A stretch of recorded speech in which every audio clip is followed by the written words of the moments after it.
my phone, iced tea, and I'll get my ping pong. 4 বছরের বিরতির পর K-pop superstar band BTS ফিরেছে গানে। তাদের প্রত্যাবর্তনের ঘোষণাতেই মেক্সিকোতে তৈরি হয়েছে তুমুল উন্মাদনা।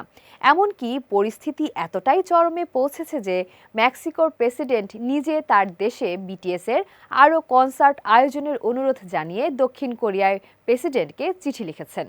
বিটিএস তাদের ৭৯ দিনের বিশ্ব সফরের অংশ হিসেবে মে মাসে মেক্সিকো সিটিতে মাত্র ৩টি শো করবে, কিন্তু টিকিট ছাড়া মাত্র ৪০ মিনিটের মধ্যেই সব টিকিট বিক্রি হয়ে যায়। ফলে লাখো ভক্ত কনসার্ট দেখার সুযোগ থেকে বঞ্চিত হন। Smooth like butter. টিকিট সংকটের সুযোগ নিয়ে রিসেল প্ল্যাটফর্মগুলোতে টিকিটের দাম কয়েক গুণ বেড়ে যাওয়ায় ব্যাপক ক্ষোভ সৃষ্টি হয়েছে। যেখানে প্রতি টিকিটের দাম ছিল ১৮০০ থেকে ১৭,৮০০ পেসো, সেখানে রিসেল প্ল্যাটফর্মে সেই টিকিট বিক্রি হয়েছে ১১,৩০০ থেকে ৯২,১০০ পেসো পর্যন্ত। মেক্সিকোর প্রেসিডেন্ট জানান, প্রায় ১০ লাখ তরুণ বিটিএসের কনসার্ট দেখতে চেয়েছিলেন, অথচ টিকিট ছিল মাত্র ১.৫ লাখ। ফলে ব্যাপক হতাশা তৈরি হয় ভক্তদের মধ্যে। আমরা সবার হতাশা দূর করতে চাই।